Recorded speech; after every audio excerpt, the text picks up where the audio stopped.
Mais d'abord, un mot sur les intempéries qui ont bloqué l'est de la France. La neige et Oyonnax et Grenoble recouverts d'un beau manteau blanc aujourd'hui. Alors la conséquence, eh bien, c'est 1 heure de retard dans les coups d'envoi de 2 rencontres de cette 18e journée. Est-ce que ça a perturbé les Oyonnaxiens, pardon, on va le savoir tout de suite avec le match crucial qui les opposait au Castres Olympique, un match sur fond de polémique avec, vous le savez, le cas du manager actuel d'Oyonnax, Christophe Furios, qui sera la saison prochaine le manager de Castres. Alors, on en a beaucoup parlé cette semaine.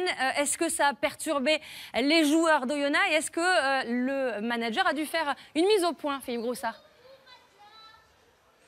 Oui, alors cette histoire a été réglée en 2 secondes et demie. Christophe Furios a expliqué à ses joueurs qu'il était à 200% oyonnaxien jusqu'à la fin de la saison. Et quand on connaît la droiture du type, il y a peu de doute à avoir. Christophe Furios, qui est un ancien entraîneur de Castres, actuel entraîneur d'Oyonnax, futur entraîneur de Castres. Lorsqu'il avait entraîné Castres, il avait sous ses ordres un certain Mauricio Ricciardo, le nouvel entraîneur de Castres, qui sera remplacé la saison prochaine par Christophe Furios. J'espère que vous m'avez suivi.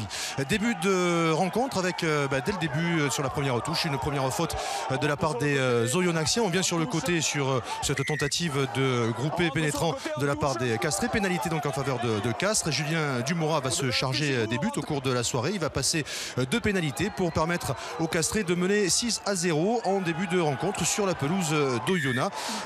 Petite surprise donc d'Oyonnax qui se fait passer devant au score dès le début de la rencontre. On le disait, c'est un match un petit peu sous pression, un petit peu tendu. Il n'aura pas fallu attendre plus de 5 minutes pour voir la première échauffourée à la suite de ce déblayage un petit peu musclé de Jody Jeneker, le talonneur de l'équipe d'Oyonnax, qui va d'ailleurs lui valoir un carton jaune. Monsieur Cardona a voulu calmer les esprits tout de suite. Oyonnax va se retrouver à une infériorité numérique pendant 10 minutes.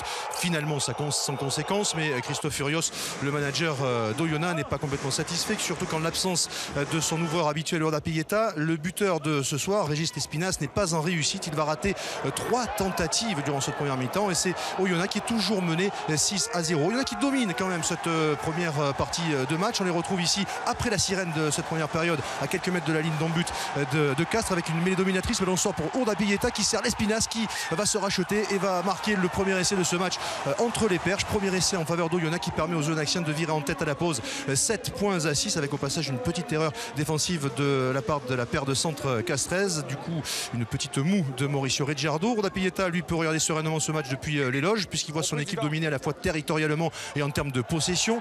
Début de seconde période avec un petit peu d'avance donc pour Oyonnax. Oyonnax qui, dans ce début de seconde période, a décidé de ne pas prendre les points sur les pénalités et est allé chercher une pénale touche. Ballon pris par l'alignement oyonnaxien. On s'organise sur un ballon porté qui progresse, qui se décale doucement, qui avance, qui arrive sur la ligne d'en-but des Castrés, qui va même aller derrière la ligne. Le Moll qui s'écroule derrière la ligne. Monsieur Cardona n'est pas bien placé. Du coup, il n'accorde pas cet essai. Il fait le tour. Il va voir ce qui s'est passé et finalement accorde le deuxième essai aux Oyonnaxiens sans arbitrage vidéo. Deuxième essai pour Oyonnax qui sera accordé à Olivier Missoup. Vous allez voir sur le ralenti que Missoup va garder au maximum ce ballon pour bien montrer à l'arbitre qu'il a bel et bien planté ce ballon dans l'embut adverse. Ça fait donc 14-6 en faveur d'Oyonnax qui prend ses distances. Régis Lespinasse a retrouvé la réussite. 20-6 en faveur d'Oyonnax après un quart d'heure dans cette seconde période.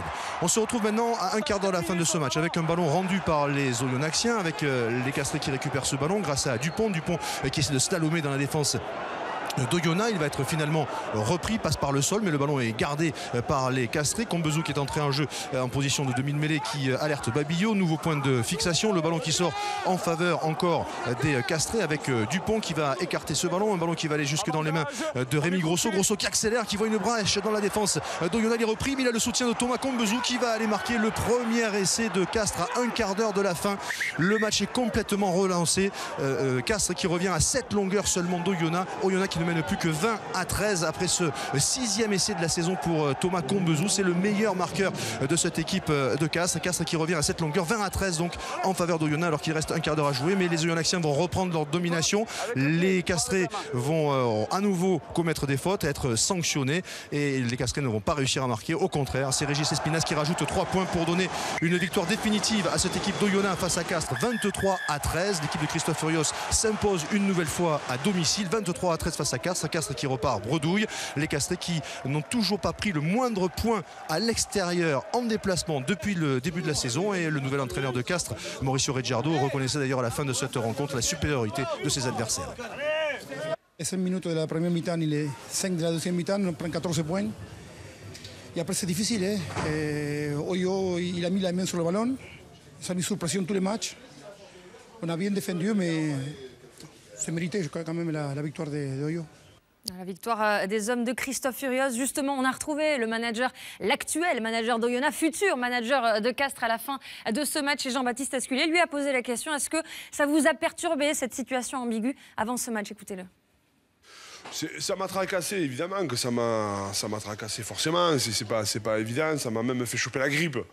Je suis jamais malade, donc ouais, après, ouais, forcément, c'est parce que non pas dans ma préparation, mais c'est par rapport à l'œil de l'autre, quoi, qui me posait problème, et surtout quand tu blesses bien Giorda Pileta.